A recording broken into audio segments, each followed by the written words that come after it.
Բարև ձեզ հարգելի հեռուստադիտող, իրավունք եւ գաղափար հաղորդաշարն է։ Ես Արտուր Վարդերեսյանն եմ, այսօր կրկին կխոսենք իրավունքի եւ այն գաղափարների մասին, որոնք որ դառնում են մտավոր սեփականության օբյեկտ եւ մասնավորապես կխոսենք ապրանքային նշանների եւ բրենդի մասին։ Մեր այսօրվա հաղորդման հյուրն է Արման Արզումանյանը, նա հանդիսանում է Brandon ընկերության հիմնադիր տնօրեն եւ երկար տարիներ զբաղվում է բրենդինգով, այսինքն Արման ջան, դուք այսպես ասած ստեղծում եք, մենք պաշտպանում, մենք նույնպես տենց մի հատ ապրանք լոգոն, ապրանքային նշան ունենք գրանցած, դուք ստեղծում եք, մենք պաշտպանում։ Այսօրվա հաղորդումը ես առաջարկում եմ, որպեսզի մենք խոսանք նմանատիպ ֆորմատով։ Դու Արման ջան պատմես բրենդի ստեղծման, բրենդի գաղափարախոսության, բրենդի մարքեթինգային ասպեկտների մասին եւ իշքանով է դա անհրաժեշտ բիզնեսին։ Ճիշտ բրենդի ստեղծման եւ ճիշտ բրենդինգի քաղաքականություն ընտրելը, ես կխոսամ իրավական ասպեկտների մասին, որքանով են դրանք խաչվում, մենք իրար հետ արդեն մոտ 2 տարեց աշխատում ենք, այսինքն բրենդ դիզայները եւ իրավաբանը իրար ոչ թե հակադիր կողմեր են, այլ փող լրացնող եւ բրենդինգով զբաղվող ընկերության ու իրավաբանական ընկերության սիներգիան միշտ օգուտ է տալի բիզնեսին։ Արման ջան, ըստ քեզ, ըստ մարքեթինգի ոլորտի, ինչ է բրենդը եւ ինչի համար է բրենդը պետք ընդհանրապես բիզնեսին։ Իրականում բրենդը այդ մի քանի սահմանումներ ունի, բայց իմ ամենասիրելի սահմանումներից մեկը բրենդը դա դրական ասոցիացիաներ առաջացնող անվանում է, որը ունի իմիջ եւ հեղինակություն։ Իհարկե բացասական ասոցիացիաներ առաջացնող բրենդեր են լինում, բայց դա ուրիշ պատմություն է։ Այսինքն բրենդը պետք է ունենա անվանում առաջին հերթին, ինչից մենք խոսում ենք, հետո այդ անվանում պետք է ունենա իմիջ եւ հեղինակություն։ Հակառակ դեպքում բրենդ կոչելը արդեն դառնում է վերացական կամ ավելի ճիշտ մի քիչ տենց դա ժամանակի ընթացքում է ըստ էության համբավը ձեռք բերվում, բայց երբ որ օրինակ ձեր ընկերությանը դիմում են, կամ առհասարակ մարդը կապ չունի, ձեր ընկերությանն է դիմում, մեր ընկերությանն է դիմում ապրանքային նշանի կամ բրենդի հետ կապված, կան սկսնակ ընկերություններ, որ դեռ ինքը մտածել է ինչ բիզնեսով պետք է զբաղվի, կարող լինի ապրանքային բիզնես, կարող լինի ծառայությունների մատուցման բիզնես, կամ արդեն իսկ համբավ ունեցող ընկերությունը, որ ինչ որ արտադրանք է ուզում թողարկի, եկել է ձեր մոտ եւ ասում է, որ ես ուզում եմ այսպես բիզնես ստեղծեմ։ Այ ինչից եք սկսում այդ նեյմինգի ստեղծարար process-ը ոնց է տեղի ունենում, ինչից ելնելով եք դուք օրինակ ընտրում անունը կամ եթե պատկերային նաև մաս կա, ինչից ելնելով եք դուք որոշում թե այդ անվան հետ կամ այդ բիզնեսի հետ ինչ պատկեր պետք է լինի։ Այդ ստեղծարար process-ի սկիզբն եմ ուզում հասկանամ, թե ոնց է տեղի ունենում։ Իրավիճակները տարբեր են, օրինակ կա իրավիճակ, երբ որ ինչ որ մեկը, ինչ որ մի հատ ընկերություն կամ անհատ որոշում է, որ սկսում է զբաղվել այս պրոյեկտով։ Ու այդ պրոյեկտի շրջանակներում դիմում է մեզ ու ենթադրենք անվանման փուլում։ Դա իրականում ամենալավ էտապն է, երբ որ որոշում են մեզ դիմեն, լավագույն դեպքում այդպես է լինում, բայց իհարկե այնտեղ այլ պատմություն կա, ես միշտ ասում եմ պետք է սկսել կոնցեպտից, հա, բիզնեսի կոնցեպտից, ոչ թե բրենդինգից, բրենդից։ Պետք է հասկանալ ընդհանրապես բիզնեսը ինչի մասին է, հետո նոր անցնել այդ անվանման process-ին, բրենդինգի process-ին, որովհետև Էդ է գրագետ ճանապարհը, հա, ոչ թե ունենալ ապրանք, հետո անվանում, հետո դիզայն, դու կարաս ունենաս շատ լավ անվանում, կարաս ունենաս շատ լավ դիզայն, բայց չունենաս ճիշտ կոնցեպտ ու բիզնեսը չաշխատի։ Սա բիզնեսի տեսանկյունից, ոչ քո ապրանքային նշանի պաշտպանման տեսանկյունից, ոչ էլ իմ բրենդինգի տեսանկյունից։ Ես իմ գործը ոլորտն է առաջի կարևորը իդենտիֆիկացնել իր գործունեության ոլորտն ու շրջանակը։ Դրա հիման վրա որոշել թե կոնցեպցիան ոնց պետք է լինի։ Հա, հասկանալ թե բիզնեսը ինչ մոդելի բիզնես է, ինչ տեսակի բիզնես է ու ինչ մոտեցումներ է ենթադրում։ Հետո ըստ այդ մոտեցման ճիշտ անվանադրում անել, հետո արդեն գրանցել եւ պաշտպանել այդ ապրանքային նշանը։ Այս փորձառությունը շատ չի որ օգտագործվում է, որովհետեւ առհասարակ բրենդինգել են գնացել վերջին ժամանակները, վերջին մի քանի տարիներին, նաև ապրանքային նշանների գրանցման կարևորությունն ավելի շատացել է վերջին մի քանի տարիների ընթացքում, որովհետև արդեն մրցակցությունն է աճել, որովհետև արդեն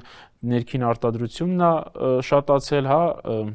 բիզնեսներն են շատացել, որի արդյունքում անհրաժեշտ է դարել, հա, ըստ մրցակցության ունենալ լավ փաթեթավորում, լավ բրենդինգ, լավ անվանում, որի արդյունքում անհրաժեշտ է դարել պաշտպանել սեփական ապրանքային նշանը կամ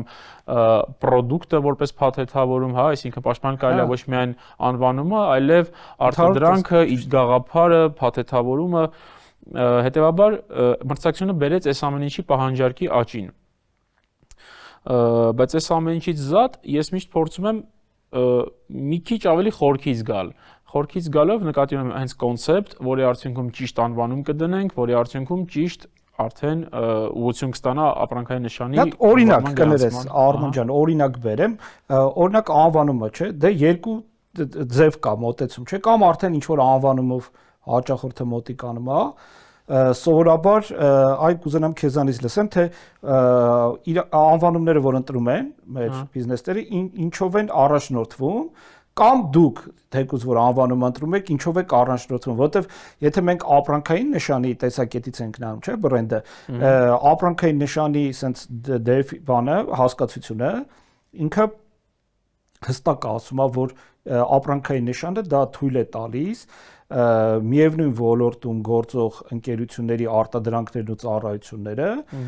տարբերազատել մեկը մյուսի ապրանքից եւ ծառայությունից, այսինքն ապրանքային նշանը հենց այն իդենտիֆիկատորն է, որը թույլ է տալի մեկ ընկերության բիզնեսը տարանջատել, տարբերակել մեկ այլ ընկերության բիզնեսից։ Դրա համար է պաշտպանությունը շատ կարեւոր, բայց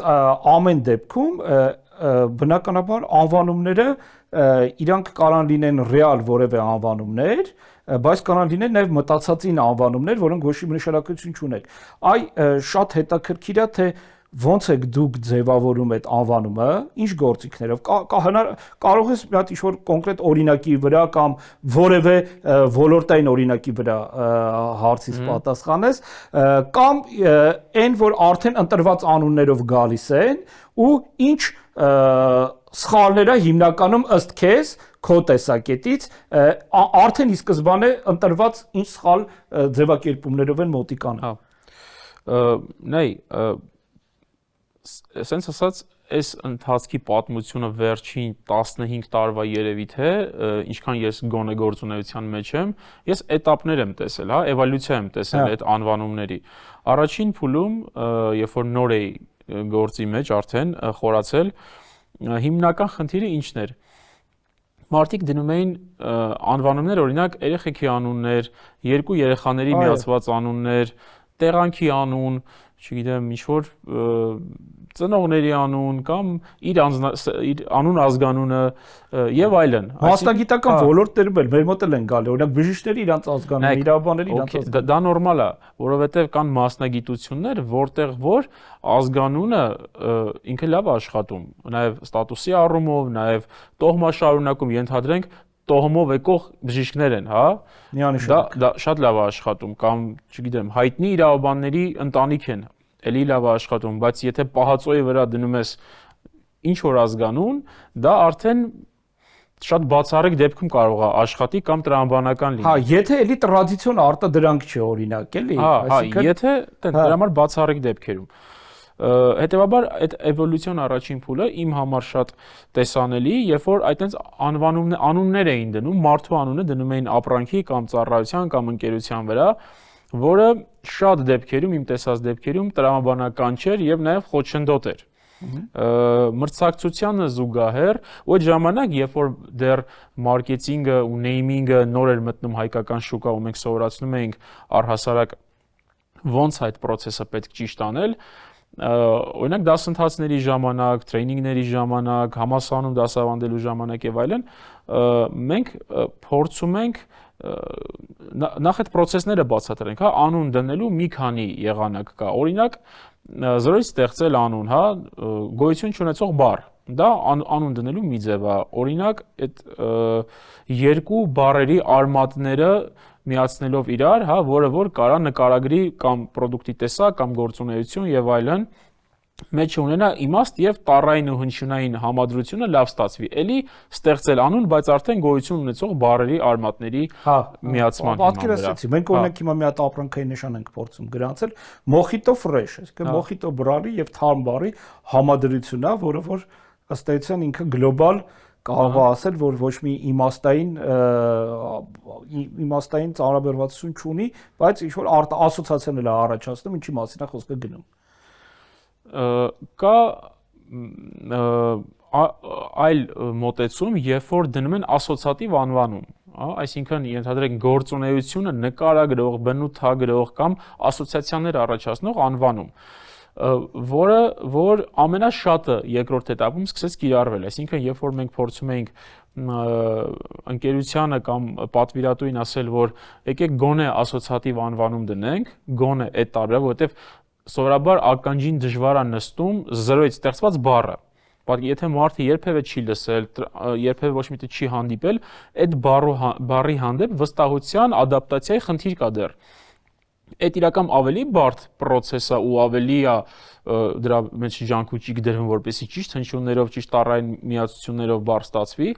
բայց հիմնականում երբ որ պատվիրատուի ականջին չի նստում բառը, որտեղ նախկինում ոչ մի անգամ չի լսել, ավելի դժվար է ընդունվում։ Ասում ենք գոնե գնանք այն ճանապարհով, երբ որ բառը ասոցիատիվ է գործունեության կամ product-ի կամ ոլորտի հետ։ Այդ ասոցիատիվ, որ ասում ես, ճիշտ եմ անցալում, օրինակ եթե բժշկության ոլորտը med արմատն է օգտագործվում կամ եթե ստոմատոլոգիա, օրինակ dent բանն է օգտագործվում, արմատն է օգտագործվում, կամ օրինակ շինարարության ոլորտում construct, construction, անենց բառեր, որոնք որ տվյալ գործունեության ոլորտին բնորոշող բառեր են։ Այդ իմաստով ենք հասկանում ասոցիացիա։ Իրականում այդքան էլ չէ, ինքը կարա вообще օրինակ med արմատը չունենա, բայց բժշկության հետ ասոցիացիա ունենա։ Ենթադրենք, չգիտեմ, պրոստը դոկտոր, հա, կամ չգիտեմ, բայց ամենտեղ բժշկության ոլորտի տերմին պետք է լինի, էլի։ Պարտադիր չի, բայց կարա, այսինքն med-ը չլինի կամ construct-ը չլինի, այլ ասոցիատիվ բառ լինի, ճիշտ, ավելի ճանաչելի, ավելի տրամաբանական մոտեցումը ընկալելի, պարտադիր չի որ լինի արմատը, հենց եթե բժշկությունն է med, եթե շինարարությունն է construct, հա, դա պարտադիր պայման չի, բայց այդպես են ընկալել հիմնականում ու այդ մոտեցումը շատ են դրել, այսինքն շինարարական ընկերության բացողները հիմնականում այդ construct բառի վրա են կամ build կամ չգիտեմ, այդ տիպի բաների վրա են գնացել, բժշկությունը, այո, հիմնականում med ու այդ ինչի է բերել է միապաղաղության, այսինքն բոլոր բրենդերը med ու ինչ-որ բան, ուստի երկրորդ փուլում արդեն սկսել է տարբերակիչը կորում է, էլի։ Այո, չկա դիֆերենցիա, այսինքն բոլորը med, իսկ սպառողը, հա, պոտենցիալ կամ լսարանը չգիտի ինքը եթե ինքը տենց հայտնի ուժեղ բրենդ չի, ապա ինքը դժվար է կողմնորոշում med ինչ էր, այդ անունը ոնց էր, med ինչ որ բան։ Որ մեկն էր, էլի, med-ի տեղ, med-ա, ես իմ կլինիկ կամ չգիտեմ ինչ որ մի բան։ Դրա համար դա էլ բերեց ուրիշ խնդրի, այսինքն բոլորը հիմնականում սկսեցին ու երբ որ մենք naming էինք անում, արդեն նաև սպառողներ ինչ որ ճանապարհներով, ինչ որ մեթոդներով եկել այդ մտքին, որ պետքա ասոցիատիվ լինի, իսկ այդ ասոցիատիվությունը հիմնականում խառնել էին տիպիկ բնութագրող ոլորտային բառ, որտեղ պետքա լինի ասոցիատիվը դա ключевой բառն է ստեղի, ոչ թե բնութագրող, որտեղ եթե կոնկրետ բնութագրում է, մենք այդտեղ խնդրեմ ունենք գրանցում, գիտես։ Այո, դա բերում է նախ գրանցման խնդիրների, այսինքն ոլորտի նկարագրող բառը չի կարա փակի ոլորտը։ Հետևաբար դա մի հատ խնդիր է բերում։ Երկրորդ խնդիրը արդեն իմ տեսանկյունից է, այն տեսանկյունից նկատի մարքեթինգի տեսանկյունից, երբ որ դու ուզում ես աշխատես բրենդի վրա, որպեսզի իր հեղինակություն իմիջը բարձրացնես, ապա խնդիր է, որովհետև այդ բառը դժվար է տպավորվում, որովհետև ասոցիացվում է արդեն գործունեության հետ, ոչ թե որպես բրենդի անվանում է ինքը ուժեղ։ Ու այդ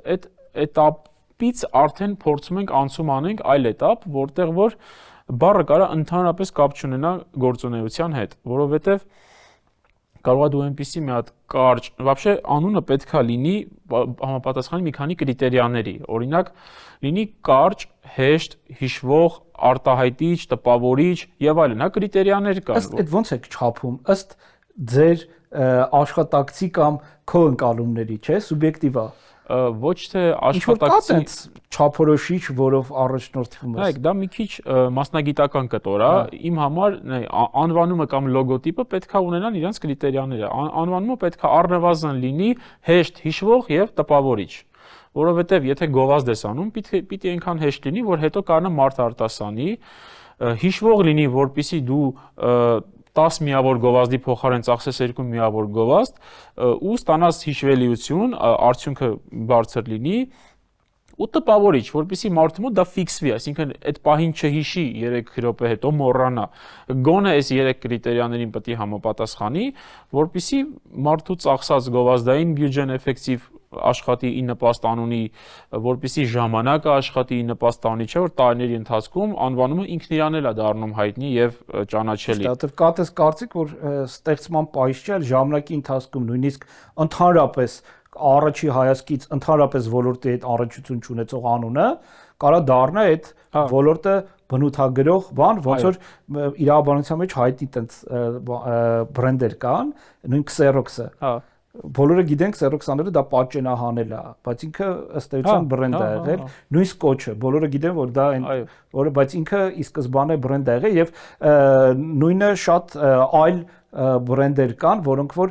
դարել են, կարելի ասել, այդ ծառայությունը ոլորտը բնութագրող անվանը։ Դա հիմնական կապ ունի հետեւյալ բանի հետ, հա, երբ որ ոլորտը նոր է զարգանում, այդ ոլորտ մտնում է ինչ որ մի հատ ոլորտը փակող բրենդ ու բավականին բյուջե է դնում կամ ճանաչելիություն է ձեռք բերում, հա, այդ տեսանկյունից, օրինակ մարքեթինգը շատ փող է ծախսել, անընդհատ անունը շրջանառվել է ու շուկայի մուտքն էլ ինքն է ապահովել կամ առաջինը ինքն է խոսել այդ մասին ու բարձրաձայն է խոսել, ու նկատի ունեմ գովազդ, մարքեթինգ եւ այլն,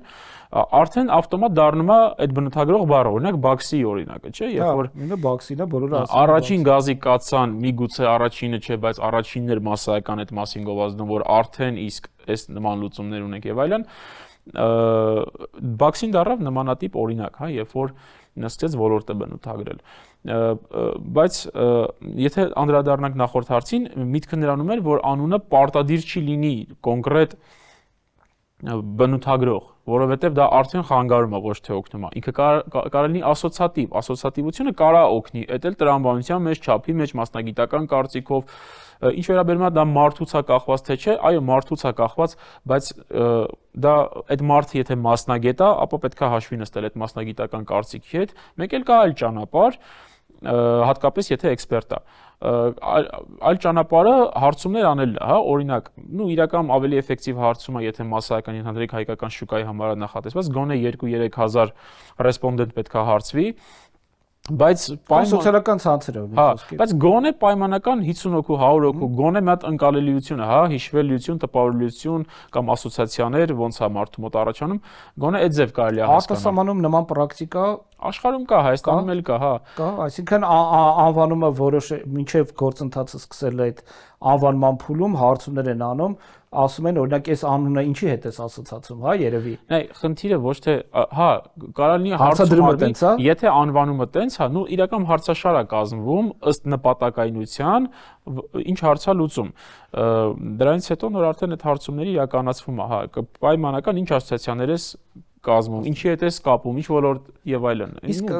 դե IT-ն գիտենք, լավ զարգանում է, AI զարգանում է, այ ո՞նց էս նայում կամ ինչքանով եք օգտագործում անվան ընտրության մեջ արկա տեխնոլոգիական հնարավորությունները, name generator-ներ գոյություն ունեն, օրինակ, կամ նույն ChatGPT-ին կամ մյուս բոթերը, որոնք որ ինչ որ նախնական կոդ տված տվյալներով իրանք որևէ բան են գեներացնում, ոնց եք նայում եւ ինչքանով եք օգտագործում դա, ինչքանով է դա օգնում կամ ինչքանով է դա գաղափար կամ իդեա տալիս այդ նեյմինգի փուլում։ Նայ, իրականում հա, կա տենց հասկացություն, հիմա AI-ը բավականին օգնում է շատ ոլորտներում, շատ մասնագետների։ Ես ինքս մի քանի անգամ փորձեցի աշխատեմ AI-ով, իմ մոտ տպավորությունն է, որ AI-ը բոլորի նույն անուններն է առաջարկում, կամ շատ նման անուններ է առաջարկում։ Ինքը եղած անուններ է բերում, էլի, հա։ Ու միգուցե կազմելով շատ կոնկրետ տեղ առաջադրանք, հա, կարողանալ ավելի լավ արդյունքների հասնել, բայց իրան դիտարկել ինձ թվում է ուղղակի սորական պատվիրատուն կամ սպառողը կամ չգիտեմ մարդը ով առաջին անգամ նստում է AI դիմաց ուզում է անուն գեներացնի, կարող է բախտը բերի շատ լավ անուն գեներացնի, բայց ավելի հավանական է որտեղ ֆեյլ կլինի, որովհետև այդ անունը կարող է ուրիշին էլ առաջարկել, կարող է вообще ասոցիատիվության հետ կապ չունենա, որտեղ դրա համար ճիշտ տեղ առաջադրանք է պետք տալ նախ, երկրորդ, այստեղ եթե խոսում էինք կոնցեպտից, խոսում էինք բրենդինգից եւ այլն, այստեղ այնքան ֆակտորներ կա, որ պայմանական AI շատ լավ անուն է տվել, բայց կապ չունի կոնցեպտի հետ, կապ չունի բրենդինգի հետ, կապ չունի մեր նպատակների հետ, հա, ինչ ունենք вообще այս բիզնեսի հետ անելու։ Դրա համար այստեղ գլոբալ մասնագիտական մոտեցում է պետք։ Կարող օգնի, բայց ավելի լավ է, եթե օգնում է գոնե մասնագետին օգնի, ով կվերցնի, հա, պայմանական բրենդինգի մասնագետը կամ մարքեթինգի մասնագետը վերցնում է այդ անունը, սկսում է հետը աշխատել, փոխել, չգիտեմ, տառեր ավելացնել, միքս անել եւ այլն, մի քիչ աշխատի, որպեսզի հասկանա ինքը ինչքանով է ադապտացվում կոնցեպտին, բրենդինգին, ապագայի պլաններին եւ այլնին, որ նախ իջնում է ռիսկը, որ դա ուրիշի մոտ էլ արդեն կհայտնվի, երկրորդ այ լավ ասեցիր Արման ջան, նայ, որտեղ է մեր կետերը հատվում, ոնց որ նեյմինգի հետ կապված բանի, խնդրի հանգուցալուծումը տանք, տես դիզայները, մարքեթինգի մասնագետը մի քանի տարբերակներ հորինել, օրինակ ես հորինել Argo կամ նույն ապրանքային նշաններ, չգիտեմ, Afrodita անունն է հորինել, մտածել է, որ ինքը լավ է օրինակ այդ ոլորտի համար, արդեն այդ կոնցեպցիան է պատկերացնում ոնց եւ այլ, ու գալիս է այդ մարքեթինգային կոնցեպտի լուծումը մեզ իրավաբաններից, ովքեր որ այդ ապրանքային նշանը պետքա գրանցեն, առաջի քայլը որ անում ես, դու պետքա մտնես գրանցման բազաները, տեղեկատվական շտեմարանները, մտավոր սեփականության գրասենյակի ու տեսնես, դա գրանցված է թե չէ։ Պատկերացրա այդ ստեղծագործ process-ը, որի վրա դու բավականաչափ ժամանակ ես ծախսել, դու շտեմարանում փնտրում ես եւ արդեն տեսնում ես, որ այդ ապրանքային նշանը գրանցված է։ Այսինքն, այստեղ ժամանակի խնայողությունն է լինում, որ դու այդ անվան հետ կապված քո հետագա մնացած կոնցեպցիայի ձևավորման վրա ժամանակ չես ծախսում, որտեղ դու կարող ես շատ ավելի մեծ ժամանակ ծախսես եւ արդեն այդ նեյմինգի փուլում սխալ ընտրված բառի չգրանցվելությունը ինքը արդեն դրա հետագա աշխատանքը դրա համար օրինակ մենք միշտ ասում ենք նույն դիզայներներին կամ բրենդինգով զբաղվող ընկերություններին, որ դուք ինքներդ, քանի որ ինտերնետ ռեսուրսներից փնտրման համակարգերի ռեսուրսներից օգտվում եք, երբ որ արդեն մի բառ կամ մի անվանում քո դուր եկել է, մի հատ ինքներդ դու էլ կարողանաս մի քանի գործիքի միջոցով այդ բազաներն է, մյուսը ընդհանրապես սոցիալական ցանցերում կամ ինտերնետում նման անվանումով կայք կամ բիզնես գոյություն ունի թե չէ, հայկական շրջանակներում սփյուռ տեղատվական համակարգն է, այսինքն եթե դու հասկանում ես, որ այդ բառը, որի շուրջ որ դու ուզում ես կառուցես քո ամբողջ կոնցեպցիան, ինքը ի սկզբանե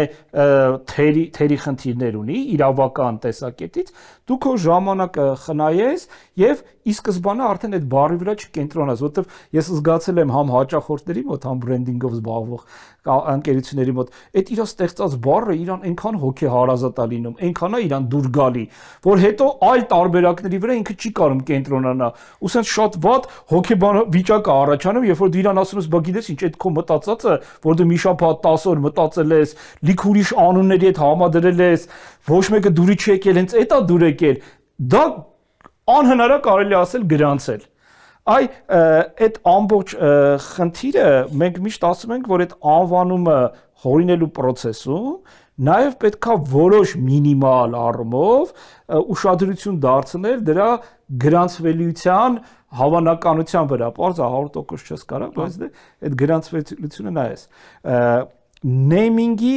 հետ հասկանալի է գլոբալ, ինչ է կատարվում, այ պատկերների հետ կապված, Արման ջան, օրինակ անունը որոշվեց, կամ նույնիսկ կարա արդեն անունը որոշված է լինի եւ այլ, ոնց եք դուք լոգոտիպ, ինչով եք առաջնորդվում կամ ինչ չափանիշներով եք առաջնորդվում, երբ որ մշակում եք կոնցեպտուալ դիզայնը կամ այդ լոգոտիպը, որը որ պատկերային ընկալումն է ու որը որ դու ավելի լավ կասես, թե ինչքանով է կարևոր ընկերության համար անվանումից բացի ունենալ նաև պատկերային ընկալման որևէ էլեմենտ։ Այ ո՞նց եք դա մշակում։ Ոնց ենք լոգոտիպը մշակում։ Դե ոնց որ անվանման դեպքում, երբ որ ունի ինչ որ չափորոշիչներ, լոգոտիպը եւս ունի չափորոշիչներ, շատ դեպքերում դա դիզայները, ով ունի արդեն դիզայներական գրագետ կրթություն, հստակ մոտեցումների է տիրապետում դիզայներական, պահպանելով այդ մոտեցումները սկսում է մշակել լոգոտիպը ու արդեն կախված գործունեությունից, ոլորտից, ինչի վրա է օգտագործվելու մշակման ստանդարտներ, որ օրինակ լոգոտիպը այս չափի դեպքում օգտագործվում է այս ձևով, լոգոտիպը կարող լինի տառային, սիմվոլային, համակցված, տարբեր, օրինակ տեքստը ու սիմվոլը իրար հետ, մենակ սիմվոլ, մենակ տեքստ ու կարող լինի այդ համակցվածը հենց իրար հետն է, եթե համակցված է, ապա brand book-ով ֆիքսվում է իր կիրառությունը ոնց է լինելու, պայմանական այցեքարտի վրա համակցված է օգտագործվում, ենթադրենք գրիչի վրա միայն տառերն է օգտագործվում, ենթադրենք արտաքին գովազդի մեջ, չգիտեմ, միայն սիմվոլն է օգտագործվում, ըստ նպատակայնության նախտեղ կա այնպիսի հարցեր, որ օրինակ աչքի համար տեսանելի, ընկալելիության հարց, ասոցիատիվության հարց, ենթադրենք սիմվոլը տեղ դոմինանտություն պետք է ունենա, երբ որ փոքրացնում ես, ինքը աչքի համար անտեսանելի է կամ ընկալումը փոխվում է։ Այդ մի քիչ մասնագիտական ավելի, որը նաև մեր խնդրի հետ առնչվում, ոնց է գնում տենդենսը լոգոյի, տես մենք խոսացինք, որ բիզնեսը գնում է ավելի հասարակ, հեշտ հիշվող, ասոցացվող անվանումների, չէ՞։ Նույնը պատկերների մասով, օրինակ բարդ պատկերներ, թե ավելի հասարակ պատկերները ընկալվում։ Ինչի համար եմ դա հարցնում, տեսեք, այն պատկերներ, օրինակ եռանկյունի կամ շրջան կամ քառակուսի, այսինքն այն հասարակ երկրաչափական մարմինները կամ հասարակ որևէ տարբերակիչ հատկություն չունեցող ֆորմայով պատկերները իրանք էլի գրանցվածության խնդիր ունեն, այսինքն այն գաղափարը ապրանքային նշանի, որ ինքը պետք է տարբերակիչ հատկություն ունենա, շատ հասարակ ուրեմն ֆիգուրաների կամ պատկերների պարագայում այդտեղ գրանցման խնդրի առաջ են կանգնում, որովհետև դա չունի տարբերակիչ հատկանիշ, ոնց որ քառակուսին ուզենաս գրանցես կամ օրինակ կոնկրետ ոլորտը բնութագրող որևէ տար, չէ՞, հացաբուլկեղենի ոլորտը հացի պատկերա կամ կլիպարտա, որը որ օրինակ այդ ոճի մեջ է, կամ եթե աշխատանքային գործիքները ստանդարտ մուրճը եւ մուրճի հետ կապված այլ օրինակ ես տեսնում եմ, որ շատ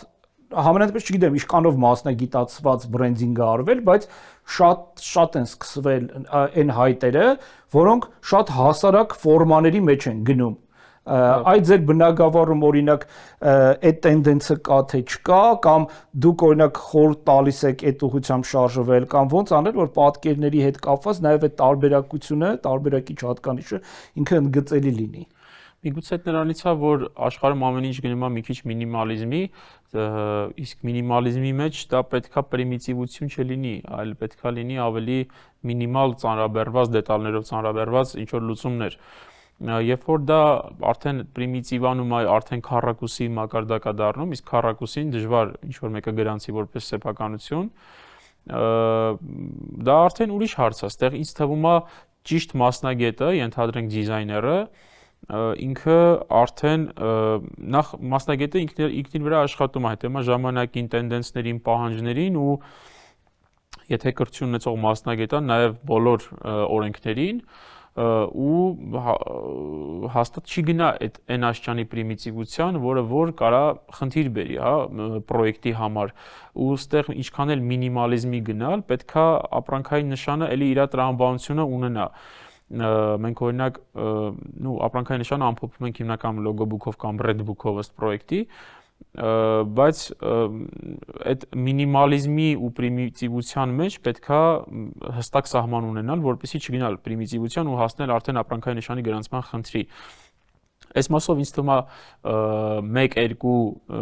վատ փորձը արդեն դիզայներին էլ կհուշի, որ սա կսովորացնի օրենք կամ էլ օրինակ իրավաբանները պետք է մի քիչ էլ նաև ինֆորմացիա տարածեն կամ քո նման պրոյեկտ հաղորդաշար ունենան, որ կբացատրեն օրենքների մասին Այս հաղորդաշարը ճիշտ ես ասում, դες նման նպատակ հետապնդում է, բայց նաև մեր շփումների ընթացքում այն տեղեկատվությունը, որ տրամադրում ենք քեզ կամ ձեր աշխատակիցներին, իրանք ինձ թվում է արդեն հաջորդ փորձառություն, այդ փորձառությունը օգնում է հաջորդ մշակման process-ում։ Նաև ուզում եմ խոսել, տես պատկերի եւ բառի համադրություն իշքանով է տարածված։ Օրինակ շատ են դիմում գրանցումներ, երբ որ բառերի մեջ տառերի ոճավորում կա։ Այսինքն օրինակ ինքը պատկերն ու մեկ էլ բառը իրար համահյուսում ու համադրում են։ Իշքանով է օրինակ տարածված բրենդի մեջ այդ մոտեցումը, իշքանով է ինքը արդարացված մարքեթինգի տեսակետից, թե դա ուղղակի հնարք է, որը որ անհրաժեշտ է, ինչ ասեմ, օրինակ գրանցվելիության վրա, եթե բառի մեջ որևէ տառ ինքը ոճավորվում է կամ պատկերային արտահայտություն է ստանում, չէ՞, սովորաբար IT բնագառում այդ տառն են ոճավորում կամ որևէ տառ պատկերային արտահայտություն է ստանում, որը ընդհանուր տեսք է տալի այդ բառին, ինքը բավականաչափ իր գրանցման հավանականությունը բարձրանում է։ Կա տենց մեթոդիկա ձեր մոտ, որ մշակում եք բրենդը, օրինակ եկեք մի հատ էլ փորձենք բառը ոճավորել, թե դա տենց ինքնանպատակ չի, էլի։ Չէ, ինքնանպատակ չի, այդ էլի կախված է պլաններից, հա, օրինակ պրոյեկտը սկսելուց առաջ մենք բրիֆինգ ենք անում, հաճախորդի հետ նախ հարցաշար ենք լրացնում, թե ինչ ակնկալիքներ, ինչ պատկերացումներ եւ այլն, հա, ինչ ենք ստանալու վերջում։ Երկրորդ կախված է մենք ինչ կոնցեպտ ունենք, ուր ենք գնում եւ այլն, ոլորտից կախված հարցը, պրոդուկտից կախված հարցը, շատ հարցեր կան, որի արդյունքում կարող է եւ ստանանք պայմանական տառային, հա, ինչ որ սիմվոլ, որտեղ որ տառերից մեկը, եթե ճիշտ եմ հասկանում, նկատի ունես, ինքը մշակված է ու ունի դիզայներական լուծումներ։ Դա տենց ինչ որ նպատակայնություն կամ բան չկա, հա, դա կախված է պրոյեկտից։ Ու առհասարակ ես կարծում եմ դիզայները, երբ որ սկսում է պրոյեկտի վրա աշխատել, ինքը իր ուղեղի մեջ օրենքի կտորը համարյա թե բացակայում է, որտեղ ինքը ստեղծագործ մարդ է, ինքը մտածում է ոնց կարա ավելի գեղեցիկ, գրագետ, կրիտերիաներին համապատասխանով, ճիշտ կառուցվածքով, ճիշտ գծերով ստանա իր լոգոտիպը, քան սա գրանցվելիության ինչ հարց կունենա։ Այդ ինչ հարցը գալիս է արդեն քո դաշտ, ու եթե տեղ կան խնդիրներ կամ չկա խնդիր, արդեն դու ես ուղղորդում կամ իրավաբանն է ուղղորդում, որովհետև այլ բան է, եթե դիզայները ունի երկար տարիների փորձ, մի քանի անգամ առնչվել է ինչ-որ խնդիրների, արդեն ինքը նկատի է ունենում process-ի ժամանակ, հա, ստեղծագործման process-ի ժամանակ, թե ինչը անի կամ ինչը չանի, որ խնդիր չունենա մաքսիմում, նու գրանցման կամ օրենքի տեսանկյունից։ Թե չէ հիմնականում չեմ կարծում, որ դիզայներները նստեն խորանան, որ այս դետալը ոնց անեն, որ հանկարծ գրանցման խնդիր չունենան։ Ինչի համար եմ դա հարցնում, տեսեք, մարդը որ փուլում է գալի գրանցման։ Տեսեք, կամ մարդը որ փուլում պետքա գա բրենդի կամ դիզայնի հետ կապված արդեն այդ կոնցեպցիայի մշակման, որովհետև մենք շատ հաճախ դեպքեր ենք ունենում, երբ որ ամբողջը մշակված է, հասկանում ենք, որ դա ամիսների աշխատանք է։ Նույնիսկ պատվիրված է արտաքին գովազդի այդ պատկերի անվանումով, եթե խանութ է կամ որևէ ինքը ցուցանակ ունի այդ ամեն ինչը, եւ եկել է մի փուլ, երբ որ արդեն պետքա տեղադրվի գովազդ, նույն կամ արտաքին այդ բիլբորդների վրա կամ թեկուս այդ խանութի կամ այդ ընկերության արտաքին գովազդի եւ երբ որ գնում ես գովազդի թույլտվություն ստանալու, այդ թույլտվության ստանալու ժամանակ արդեն խնդիր է առաջանում։ Նախ լեզվի տեսակետից, դե մեր հիմնականում բրենդերը լատինատար կամ օտարալեզու են, իհարկե ունեն իրանց հայերեն էկվիվալենտը, բայց հայերեն մի քիչ տենց ոնց որ արտասովոր է հնչում, եւ այդ ժամանակ առաջանում է այդ ապրանքային նշանի գրանցվելիության խնդիրը, որ կարողանա այդ օտարալեզու բրենդը օգտագործի ու ակնհայտ է, որ այդտեղ խնդիրներ կա, դա չի գրանցվելու։ Ինչի, որովհետև կոնկրետ օրենքում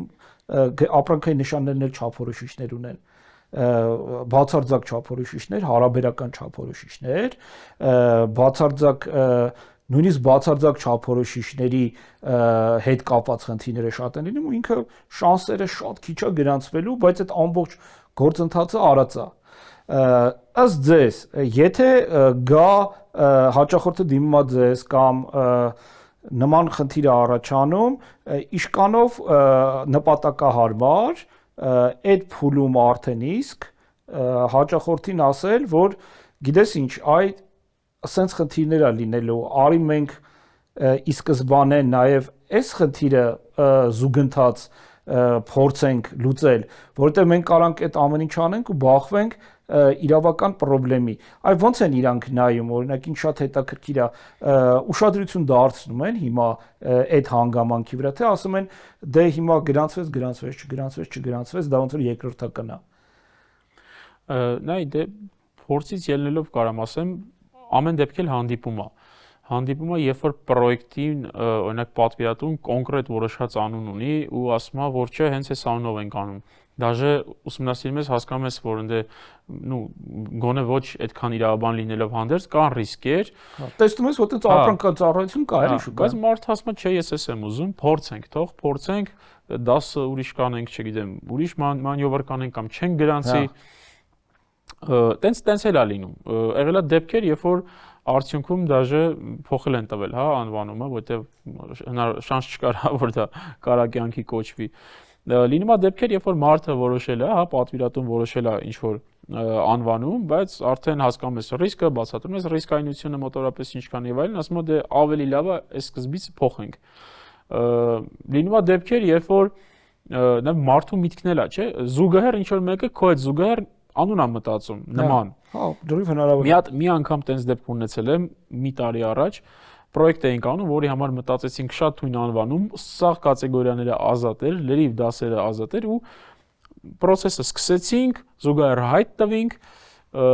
ու մեկ էլ ընթացքում պարզվեց, որ մեր հետ զուգահեռ նույն ժամանակահատվածում ինչ որ մեկն էլ է նույն ոլորտի գործունեություն սկսել ու նույն անվանումով։ Մեր մոտ դաժե արդեն կասկած կար, ասենք կարող ինֆորմացիայի արտահոսք։ Բայց կարծում եմ զուգատիպություններ ու լինում է տենց միտքը երկու հոգու մեջ մոտ առաջանա։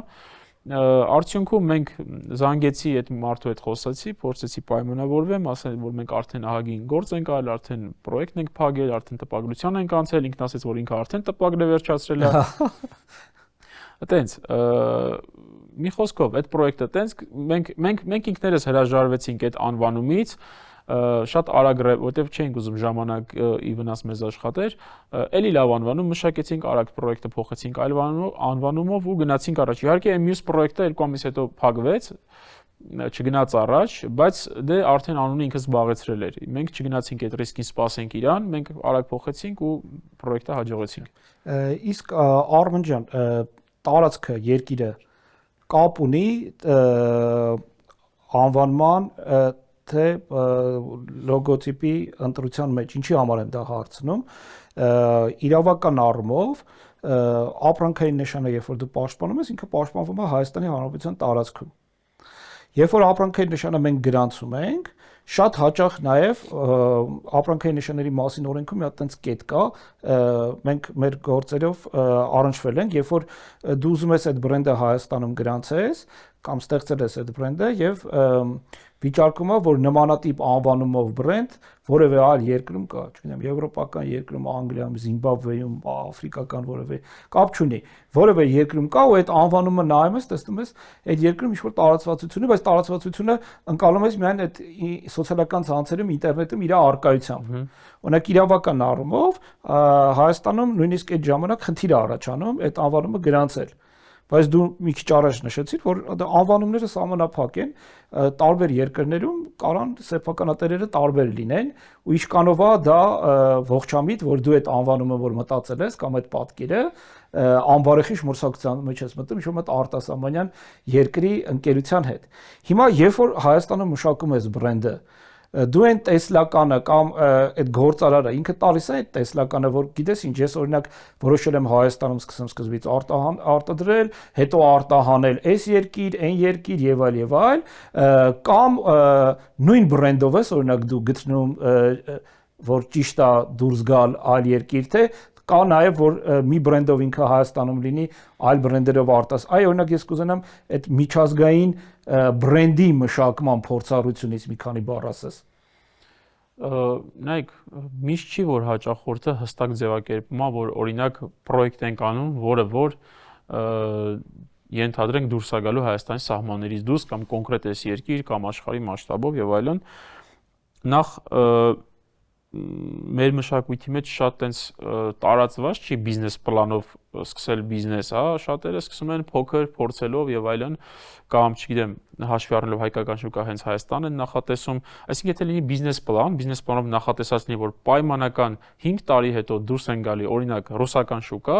դա հստակ է, դա այն սկզբից հնարավորություն է տալիս ռուսական շուկան ուսումնասիրել, անվանում ընտրելուց, որից շուկ դաշտը ազատ լինի, հիմիկվանից գրանցել այդ անվանը եւ այլն։ Միանշանակ։ Դա հեշտացնում է բոլորի կյանքը եւ մեր եւ իրանց հատկապես իրանց, բայց դե այդպես շատ քիչ է լինում, օրինակ լինում է դեպք, երբ որ Հայաստանն է հիմնական շուկան, բայց երազանքների մեջ կա դուրս գալը, ու մեկ էլ պրոյեկտը Հայաստանում շատ լավ հաջողում է ու երազանքը դառնում է իրականություն։ Մեկ էլ դուրս ես գալի արտաքին շուկա, պարզվում է այնտեղ այդ անունը զբաղված է։ Դա խնդիր է, կարող է ասեն օրինակ, չգիտեմ, բա չգիտեք որ դրսում դա զբաղված է, բայց մենք այդպես խնդիր չենք ունեցել, որ դուրս ենք գալու, հա։ Այդ ավելի շատ պետք է ի սկզբանե դրվի ճիշտ հարցադրումով, որը որ իհարկե բարդացնում է գործը, քանի որ արտաքին շուկայում ազատ անուն գտնել կամ ոլորտ մտնել շատ ավելի դժվար է այնտեղ գրանցումները, հա։ Հետո տվյալ երկրի երևի առանձնահատկություններ կան, լեզվի առանձնահատկություն, օրինակ արտասանելիության հարց կա, նշանակություն այդ բառի թարգմանությունը ինչա նշանակում եւ այլն շատ հարցեր կա։ Դրա համար պետք է ի սկզբանե անել ու ես իմ էլի փորձից ելնելով ասեմ, որ հայկական դաժե շատ լուրջ խոշոր բրենդեր կան, որոնք որ արտահանում են ուրիշ անվանումով, որովհետեւ չեն կարող իրանք այդ անունով դուրս հանեն ապրանքը, որովհետեւ զբաղված է, բայց իրանք բավականին հսկայածավալ արտադրություն ապահովող ընկերություններ են։ Ժամանակին իրանք էլ կամ չեն գրանցել կամ Հայաստանի վրա են պլաններ կազմել, հետո են հիմա սկսել արտահանել եւ այլն, ու դա այո խնդրի է բերում, դրա լուծումը հիմնականում դրսում այլ բրենդի տակ, այլ անվանման տակ հանդես գալն է։ Դե միջազգային բրենդերի մոտ նման պրակտիկա գոյություն ունի, երբ որ իրանք որևէ շուկա չեն կարողանում մտնել զուտ զբաղվածության տեսակետից, որ այդ բրենդը արդեն մեկ այլ ընկերություն գրանցել է, ճիշտ ես ասում, լուծումը միանշանակ այլ բրենդ կամ էապես տարբերվող բրենդ կամ թեկուզ այդ իր հիմնական բրենդի հետ ասոցացվող բրենդ ստեղծելն է եւ գրանցելն է, որովհետեւ Հայաստանում գրանցման process-ը շատ արագ է տևում, ինչքան էլ մեր բիզնես անողները դժգոհում են որ շատ երկար է, բայց 4 ամսում միջինում գրասենյակը կարողանում է փորձաքննություն իրականացնել ու ապրանքային նշանը գրանցել, այսինքն բուն, երբ որ դու հայտը ներկայացնում ես, 2 ամիս այդ հայտը հրապարակվում է, 2 ամիս փորձագետը, եթե փորձաքննության ընթացքում այլ խնդիրներ չեն առաջանում, միջինում 4 ամսում մեր բրենդը գրանցվում է։ Այլ երկրներում մի տարվա process է, 9 ամիս, մի տարի, նույնիսկ ավելի երկար է տևում, եւ պատկերացնում ես դու արդեն բիզնեսը մտածել ես, արդեն ուզում ես դու զբաղվես ձեռնարկատ իրական գործունեությամբ ու դու պետքա պլանավորես, որ մի տարի հետո խնդիր կա, առաջանա ու մի տարվա ընթացքում դու ինչքան գործողություն արած կլինես քո բրենդի հետ կապված, որը կարա ուղղակի ջուրը լցվի զուտ իրավական խնդրից ելնելով։ Դրա համար ես միշտ ասում եմ, որ Հայաստանում բրենդի նախնական գրանցման, պաշտպանության որպես կարևոր գործիք ընթացակարգերը շատ լավն են։ Փորձագետներն էլ շատ մանրամասն են նայում, որտեվ տես ինչքան էլ մենք դժգոհում ենք, բայց մանրամասը նայելը, դա նշանակում է որակով փորձաքննություն անել։ Այսինքն այնքան նայել, որ իր ունիկալությունը քո համար դառնում է արդեն ոնց որ իրավաբանորեն նշանակություն ունեցող փաստաթուղթ։ Պարզ է, մի քիչ ծայրահեղությունների գիրք ընկնում ենք, բայց այդ խնդիրը շատ լավ լուծվում է։ Ու մենք հիմա տենդենց ունենք, չգիտեմ ձեր մոտ ոնց է, բայց այլ արտասահմանյան ընկերություններ, հիմնականում Ռուսաստանի Դաշնությունից Հայաստան տեղափոխվող ընկերություններ սկսել են իրենց մտավոր սեփականության գրանցման գործընթացը Հայաստանից։ ունենք IT կամպանիաներ, որ բրենդը գրանցում են Հայաստանում եւ Հայաստանից արդեն այդ ընթացակարգերով միջազգային սկսում են գրանցել այլ երկրներում։ Եվ իրանք այդ մեր ընթացակարգերից բավականաչափ գոհ են հենց առաջին այդ ժամկետների տեսակետից ելնելով։ Դուք այսպես ասած այդ ռուսական եւ Հայաստան տեղափոխված ընկերությունների հետ փորձառություն այս վերջի տարիներին ունեք, եթե ունեք ինչ-որ տարբերություններ, նյուանսներ կա, տեսնում եք հայկական բիզնեսի հետ, իրանց մոտեցումների հետ, իշքանով են իրանք ավելի շատ կամ ավելի քիչ ծանոթ այս գործընթացին։ Օրինակ մեր ոլորտում իրանք շատ լավ ծանոթ են գործընթացին, որտեղ իրանք Ռուսաստանում չեն պատկերացնում իրանց բրենդինգը առանց այս մտավոր սեփականության պաշտպանության։ Այնց հետաքրքիր է, օրինակ դուք առնչություն ունեք կամ ինչ-որ այդպես առանձնահատկությունների բախվում եք։ Ունեցել ենք մի քանի դեպք ռուսական շուկայի գրանցման հետ կապված, այո, դες ժամկետների երկար են, ունեցել ենք Հայաստանում էլ գրանցելու բրենդ պրոյեկտի դեպքեր, այստեղ արդեն երբ որ կարճ է ժամկետները, իհարկե իրենց դա հաճելի է, որտեղ երբ որ իրանք այդ փորձառությունը ունեն արդեն 1-1.5 տարվա ու մեկ էլ այստեղ տենց 4 ամսվա մեջ հնարավոր է ունենալ, իհարկե այդ իրանք ուրախացնում է ու դուր է գալիս ու այդ Պրինցիպի բիզնեսի համար հաճելի է, երբ որ ինչ-որ բանի ժամկետները կարելի են արագ ու կարճ, համեմատելով արդեն նախկին փորձառության հետ։ Այսքանն է, ոնց որ մեր փորձառությունը, քանի որ մենք տենց իրավական կտորի մեջ շատ չենք մտնում, ուղղակի իրանց էմոցիաների այդ դրական արտացոլումն է երևում։ Մեկ էլ հակառակը, երբ որ Հայաստանից պետքա դրսում ինչ-որ բան գրանցենք, պրոյեկտը դուրս է գալի, արդեն ասում ենք, որ դե այդ ինֆորմացիան մենք ենք փոխանցում հիմնական հաճախորդին, մինչև կամ, չգիտեմ, կապում ենք իրավաբանի հետ, այդ ռեակցիան բացասական է, այդքան կտևի, ոնց մի տարի արդեն դա իրանց համար մեծ, մենք ստեղ 4 ամսում գրանցեցինք կամ այնտեղ լինում է օրինակ 2 տարի, այնտեղ որովհետև ինչ-որ հարցեր կան եւ այլն, այդ խնդիրը լինում է իհարկե կարճ ժամկետները բոլորին հաճելի է ու այդ զգացել ենք։ Միանշանակ մեր բոլոր հաճախորդները, ովքեր արտասահմանում ուզում են գրանցեն, մի հատ գործընթաց կա, մենք միշտ դա խորհուրդ ենք տալի, կոչվում է ապրանքային նշանի նախնական փնտրում։ Այսինքն դա նաև այդ վճարովի ծառայություն է պետական турքերի մակարդակի, երբ որ դու տվյալ երկրի մարմնին ուրեմն վճարում ես նախնական փնտրում, ինքը փորձակնությունը չի փոխանցում, բայց եթե ակնհայտ խնդիր կա, օրինակ մենք ունենք, որ տվել ենք այդ ապրանքային նշանը, փնտրումը իրականացվել է, ինքը այդպես շատ թանկ process չի, մոտավորապես 30-ից 40 հազար դրամի չափով, ինքը արդեն տալիս է, գիտես, օրինակ այս անվանումները գրանցված են, նախընտրելի չի, որ դու այս անվանումով արդեն իսկ փորձես նույնիսկ գրանցման գործընթաց սկսել։ Դրա համար այդ գործիքների կամ այդ տեղեկատվության իմացությունը, օգտագործումը ինքը միշտ կարևոր է այն մարդկանց համար, ովքեր պլանով են աշխատում, ոնց որ ասացիր, բիզնես պլանով։ Հակառակ դեպքում, էլի ինքը ինձ թվում է այդ նախնական փնտրումը դաժե մարդը ինքը կարա անի կամ չգիտեմ, օրինակ դիզայները ինքն էլ անի, գոնե գործը հեշտացնելու համար, հետագա խնդիրներից խուսափելու համար ու այդ մասն էլ ենք շատ խոսել ու դա կարա պատվիրեն կամ պատվիրակեն ինչ որ ընկերության, գոնե դիզայները իր փուլում կարող է այդ նախնական հետազոտությունը անի կամ չգիտեմ մարքեթինգի մասնագետը ու այդ մաքսիմում իջացնի այդ ռիսկայնությունը, որպեսզի արդեն այդ process-ը չանցնի իրավական դաշտ, այնտեղ սպասեն 4 ամիսը դառնա 8 ամիս, 8 ամիսը, չգիտեմ, հարցեր լինելու դեպքում մի տարի եւ այլն ու ավելի արագ գնա։ Արման ջան, ինչ խորհուրդ, միսս կարևոր մեսիջ կտաս մեր բիզնեսին, կապ չունի, սկսնակ բիզնեսը, արդեն կայացած բիզնեսը, բրենդինգի ճիշտ քաղաքականություն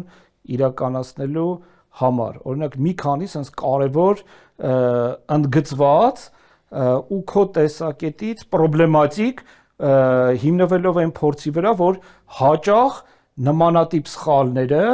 բերում են բիզնեսի անվտանգության հետ կապված խնդրի, խաթարում են ընդհանուր բիզնես գործունեությունը, որը հիմնականում պատճառ է ոչ ճիշտ բրենդինգ քաղաքականություն որդեգրելու։ Մի քանի ըստ քո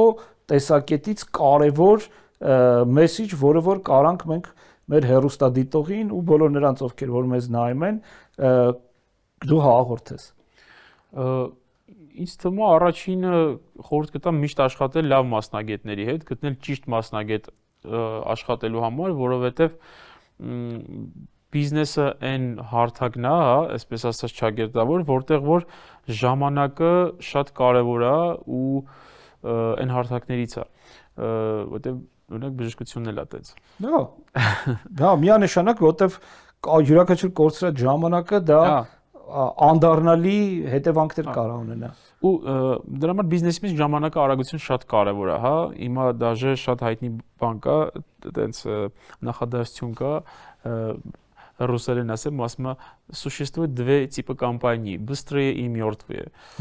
Արագություն շատ կարևոր է բիզնեսի մեջ։ Դրա համար խորհուրդ կտամ առաջինը ճիշտ մասնագետների հետ աշխատել, փորձված տարիների փորձով, բազային մասնագիտական կրթությամբ, երկրորդ վստահ են այդ մասնագետներին։ Կարող ճիշտ մասնագետի հետ են աշխատում, բայց չեն վստահում ու չեն լսում։ Բժշկի մոտ գնում ես, բժիշկը ասում է, բան։ Դա ինքը ինչ ասում։ Հա, էլի գնում ես Google ես անում, ասում ես, տեսնում ես, էսի դեղը որ գրեցել է, նայեմ պաբոչինիները որն է, չէ, կասկածի տակ ես անդադել։ Չէ, պետքա վստահ են, որտեղ օրինակ շատ դեպքերում նույն անունի տեսանկյունից ասում ենք, այս անունը ճիշտ չի։ Ինչի ճիշտ չի, մեզ դուր է գալիս, չգիտեմ, այս ինչը հավանել է եւ այլն, ուտեղ խնդիր է։ Հիմա հետո գալի հասնում ես ինչ որ կետի, պարզում է, որ այնտեղ խնդիրներ կան, նորից հետ պետքա գնաս եւ այլն, կամ հակառակը։ Իրաբանն ասում է ուսումնասիրել եմ, օրինակ ու պայմանական 80% ռիսկ եմ տեսնում, որ սա կարա չգրանցվի ու ասում եմ ոչինչ, ամեն դեպքում անենք, դա եթե արդեն ռիսկայնությունը այդքան բարձր է ու խորհուրդը մասնագետը խորհուրդ է տալիս, որ եկեք, եթե հնարավոր ավելի լավ է, ուրիշ բան մտածենք, եթե իհարկե այդ փուլում մենք հələ չենք արել պրոյեկտը, բրենդինգը, դիզայնը, չգիտեմ, տպագրական նյութերը եւ այլն, ավելի լավ է այն գլխանց այդ ռիսկը իջացնել, կամ էլ եթե պատրաստ եք այդքան սպասել, եկամ այդ սպասելը մեր համար լավ խնդիր։ Պայմանական վերցրել ենք պրոյեկտ, վերցրել ենք X ժամկետով ու X գումարով։ Հիմա եթե այդ անունը գնաց, ընկավ խնդիրների մեջ, հետա գալիս, մեր մոտ պրոյեկտը X ժամկետը դառնում է X + Y։ Կարող ռեբրենդինգի խնդիր առաջանել։ Եղել է, մենք դες փորձել ենք ունեցել, 3 անգամ ռեբրենդինգ ենք արել պրոյեկտը ու կարդինալ տարբեր անուններով ու արդեն հիմա չանես չի լինի, անում ես ուրիշ խնդիր է, անում ես բյուջես փոխում ուրիշ խնդիր է։ Հիմա այս քո ասացի հիմնական խնդրեմը ինչքանով ես ընկալել եմ, չէ՞, ոչ թե պետքա նայես ինչքանով է սիրուն, ինչքանով է ինքը ասած կոպիտ ասած սազում, այլ պետքա նայես ինչքանով է քեզ դուր գալի, այլ պետքա նայես ինչքանով է այդ ապրանքային նշանը, բրենդը գլոբալ առումով, էլի, ես ամենադեպս տենց եմ կոնցեպցիան ընկալում, ընկալելի սպառողին ու ազդում վաճառքի արդյունավետության վրա, որտեղ ցանկացած բիզնես գործունեության արդյունքը շահույթ ստանալն է եւ այս էլեմենտը պետքա նպաստի վաճառքին, ոչ թե ինքը պետքա գեղագիտական բան ունենա, նշանակություն, որտեղ նույնիսկ շատ հայտնի արվեստագետների նկարների վրա հիմնված ապրանքատեսակները իրանք թեև դրա հիմքը մեծ գեղարվեստական արժեք ունեցող բանն է, ինքը կարող վաճառքների զրո էֆեկտ տա ու ընդհանրապես նույնիսկ չաշխատի, բայց մի հատ հասարակ նույնիսկ դա ասած դիզայներական լուծում, որը որ գեղագիտական առումով էլ ինքը չի փայլում ինչ որ ստեղծագործական նշանակությամբ, ինքը կարա այդ ապրանքն ու ծառայությունը, այսինքն երևի քո ասացի հիմնական խնդրեմը, որ հաճախորդները շարժվում են սեփական ընկալումներով եւ իրանց ճաշակով, էլի, բայց պետք է հասկանան, որ իրանց ճաշակով չպետք է լինի, էլի։ Հա, այդ իրական շատ է խանգարում, եթե դրանից խոսանք, ապա իհարկե պետք է նայել մասնագիտական կտորին։ Վերջի դիզայներին կամ բրենդինգի մասնագետին դիմելուց իրանք արվեստի գործի համար չեն դիմում։ Դրանց նպատակը կոմերցիոնն է, հա։ Ես դեպք եմ ունեցել, երբ որ պրոյեկտ էինք անում, ճարտարապետ խառնեցին պրոյեկտին, որպես իրանց կողմից լիազորված մարդ, որ ճաշակի ու մասնագիտական կտորների հետ կապված հեղինակավոր կարծիք պետք է ունենալ, այսինքն իր խոսքը տենց կարևոր է։ Ես փորձեմ բացատրեմ, որ այդ մարդը ճարտարապետ է, ինքը չգիտեմ, ես չեմ կարա շենք նախագծեմ, չէ՞, ինքը չի կարա ճիշտ վաճառող դիզայն անի, այսինքն ինքը կարող է իր գործի մեջ վաճառող դիզայն, այ շատ լավ արտահայտություն։ Վաճառող դիզայնը այդ կարևոր է, իրական դիզայնը պետքա վաճառի, ոչ թե լինի արվեստի գործ, որտեղ այդ պայմանական, չգիտեմ, թթվասերը կամ մեղրի բան կան, չենք տանելու դնենք թանգարանում ու իրան նայենք, էլի ինքը պետքա մտնի ի տարբերություն մրցակիցների ունենա գեղեցիկ դիզայն, առավելություններ, տարբերակում եւ այլն ու արագ դուրս գա տեղից, որտեւ իր խնդիրը տեղից դուրս գա, ոչ թե մնա ու սկսենք նայել։ Մեսեջը ֆիքսեցինք վստահի մասնագետին, Այո։ նաև հիմնավորեցինք ինչի համար էլի վստահի մասնագետին, ոչ թե կույր հավատի մասին է խոսքը գնում, այլ հենց խոսքը գնում է ոչ թե ճաշակի մասին, գեղագիտական նշանակության, այլ վաճառելի դիզայն եւ բրենդ մշակելու մասին է խոսքը գնում։ Միանշանակ։ Այս երկրորդ մեսեջը։ Հա, այս ոլորտում դիզայնը պետքա պարտադիր վաճառող լինի։ Դա շատ կարևոր է, որտեղ բիզնես այդ ամեն ինչը արվում է դրա համար, վաճառք ունենալու համար։ Արման ջան, իմ իրավական տեսակետից մենք բիզնեսին միշտ հորդորում ենք բրենդի ստեղծման process-ը նույնպես, եթե անում եք անձամբ, ապա այն մինիմալ չափորոշիչները փորձեք պահել, որը որ թույլ կտա գրանցվելիության հավանականությունը բարձրացնել, այսինքն եթե չես դիմում մասնագետին, որտեղ արդեն մասնագետները փորձից ելնելով արդեն իրանք ոնց որ սկսել են գրանցվելիության խնդրի վրա ուշադրություն դարձնել։ Այսինքն մինչև անունը որոշելը կամ եթե արդեն անունը որոշել ես, փնտրի, տես նմանատիպ անվանումով գործունեություն ծավալող բիզնես ընկերություն գոյություն ունի, թե գոյություն չունի։ Այդ ոնց որ ամենակարևոր սկիզբն է, որ մենք ասում ենք, որ պետք է անենք։ Գոնե մինիմալը։ Երկրորդ կարևորը ասում ենք, որ փորձի տարբերակիչ հատկություն ունեցող անվանումներ կամ նշաններ։ Այսինքն մի վերցրա կլիպ-արտի ստանդարտ որևէ իկոն կա ու փորձի դա որպես ապրանքային նշան գրանցել, որտեղ դա համընդհանուր ընդունված բաց ռեսուրսներում արկա ոչ մի օրենքով չպաշտպանվող նշաններ են, նույնը վերաբերվում է անվանումներին, այսինքն ասում ենք մի քո ոլորտի անունը, ոնց որ դու նշեցիր մեր զրույցի սկզբում, ինքը պետքա լինի ասոցիատիվ, ոչ թե բնութագրող հստակ։ Այսինքն մենք միշտ ասում ենք, եթե Apple-ի օրինակն եմ շատ բերում, ասում եմ, նայեք, Apple-ը ինքը խնձորը կապ չունի IT-ի հետ, բայց եթե դու արտադրում ես խնձորից պահածոներ ու խնձորից պահածոների անունը դնում ես Apple, դա խնդիր կա, որովհետև դու խնձորա, մեջը դու խնձոր ես վաճառում անուններ դնում ես ավելի շուտ եթե խնձոր վաճառես խնձոր բրենդինգով այդտենց մի քիչ ինքը չի բայց դա էլ դու եթե նույնիսկ բրենդ չունես բայց ես մեր տաղավարներում նկատում եմ երբ որ այդ ապրանքի տեսակի անվանումը ինքը հստակ բնորոշիչ հատկություն է սպառողին տեսնելու որ ինքը առնում է օրինակ այսինչ անվանումով այսինչը էլ արդեն ինքը չի ընկղվում թե ով է արտադրել ով չի արտադրել ինքը գտնում է կոնկրետ այդ ապրանքը հիմա որ մեկինը լավ տեղադրված եղավ ինքը ոնց որ շահում է բայց այդտեղ լրիվ այլ խոսակցության թեմա է այսինքն տեսնել այդ անվանումը պետքա լինի ունիկալ երկրորդ կարևոր խորհուրդն է որ տալիս ենք շտեմարանները ազատ են Ձանից լավ գիտես, բտահոսեփականության գրասենյակի կայքը ազատ է, ցանկացած մարդ կարող մտնի այնտեղ այդ փնտրումները իրականացնի։ Մյուս կարևորը անպայման որևէ լուրջ գործընթաց սկսելուց առաջ այդ հայտը ներկայացրա։ Նույնիսկ եթե զուգընթաց որոշակի գործողություններ ես անում, նույն բրենդի ձևավորման հարցում, հայտը ներկայացրա, որ գոնե որոշ ժամանակ անց քո համար հասկանալի լինի դու բրենդի հետ գրանցման հետ կապված խնդիրներ ունես թե չունես։ Այսինքն ինչքան շուտ իմանաս, ոնց որ դու էլի նշեցիր, ժամանակը բիզնեսի համար շատ կարևոր նշանակություն ունի եւ ցանկացած կորցրած ժամանակ ինքը քեզ ոնց որ մի փուլ քո պլաններից հետաքցում։ Մյուս խորհուրդը, որ արդեն երբ որ դու գրանցված քո բրենդը ունեցար, ժամանակ առ ժամանակ, եթե դու ունես նման հնարավորություն գործիքակազմ կամ կարաս պատվիրակես, դու քո բրենդը պետքա պաշտպանես։ Այսինքն պաշտպանությունը ինքը ենթադրում է, որ դու անձամբ քո աշխատակիցների միջոցով կամ պատվիրակելով պետքա տեսնես քո բրենդը կեղծվում է թե չէ, որտեվ ի սկզբանե բացի բիզնես նպատակից, նաև պաշտպանությունը ենթադրում է, որ դու քեզ պաշտպանես անբարեխիղճ մրցակիցներից։ Ու մենք միշտ ասում ենք, որ եթե բրենդինգը սկսում ես, դու այդ նեյմինգին զուգընթաց նաև այդ սոցիալական էջերի խնդիրը լուծի։ Այսինքն շատ դեպքեր դու էլ կիմանաս, որ բրենդը մեկինն է, domain name-ը մյուսինն է, Facebook-ի էջը մյուսինն է, դրա համար այդ քաղաքականությունը պետքա պահել։ Օրինակ մենք որ ուսումնասիրություն անում ենք, ասում ենք, տես, այս անվանումը բազաներում գրանցված չի, domain-ային անվանում չկա, հայկական սեգմենտում չկա, եթե այլ սեգմենտներ էլ հետաքրքրում նայում ենք,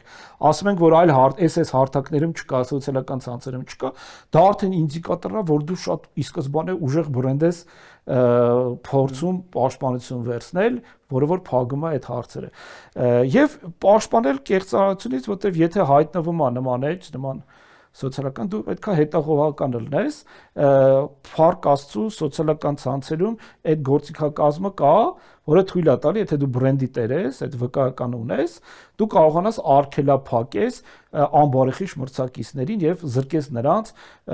նման գործունեությամբ զբաղվելու հնարավորությունից։ Նաեւ դիմես պետական պատկան մարմիններին։ Այսինքն ոնց մենք սկսեցինք մեր զրույցը, դուք ստեղծում եք, մենք պաշտպանում, մենք գլոբալ գրանցումը տեսնում ենք պաշտպանության կոնցեպտի մեջ։ Ոնց դու տեսնում ես բրենդը ընդհանուր բիզնես կոնցեպտի մեջ, մենք նաև նույնը գրանցումը տեսնում ենք ընդհանուր պաշտպանության կոնցեպտի մեջ, ու դա է բրենդի ու բրենդ բիզնես հարաբերակցության ամենաճիշտ եւ արդյունավետ աշխատանքի մեխանիզմը։ Ինձ թվում է մեր հեռուստադիտողը մեր զրույցից որ ասում էի մի ժամը այնքան շուտ կանցնի, իսկի չենք էլ զգա, հենց էս էի ասում, այսինքն դեռ մտքի մեջ կան էլի խնդիրներ, որ մենք կարանք ավելի մանրամասն քննարկենք, բայց ընդհանուր ոնց որ շոշափեցինք, բայց ավելի մասնագիտական նյուանսներ կա, որոնք որ համ ձեր բնագավառում կարելի է ավելի sense ռազմուր անել, ավելի դետալացնել, նույնը իրավական տեսակետից խնդիրներ կա, որ կարելի է դետալացնել այն ամենամանր մակարդակի, ոնց որ մեր համագործակցության ընթացքում մենք քննարկում ենք, բայց այս ընդհանուր գաղափարը ինձ թվում է մենք կարողացանք մեր հեռուստադիտողին հասանելի դարձնել, ինձ թվում է օգտակար մեր զրույցը օգտակար եղավ նաև այս ոլորտին հետաքրքրվող մարդկանց համար։ Կարծում բավական փորձառություն տվեցինք, ես իմ մասով, դու քո մասով ու հիմա արդեն ինչ որ մեկը հաղորդում դիտելուց հետո որևէ process սկսելուց առաջ միանշանակ գոնե ավելի ինֆորմացված ու ավելի ճիշտ քայլերով կգնա առաջ։ Ես էլ շատ շնորհակալ եմ Արման ջան հրավերը ընդունելու համար։ Եվս մեկ անգամ ձեր գործերին հաջողություն, դուք ստեղծեք, մենք պաշտպանենք։ Շնորհակալություն։ Քեզ եմ շնորհակալություն։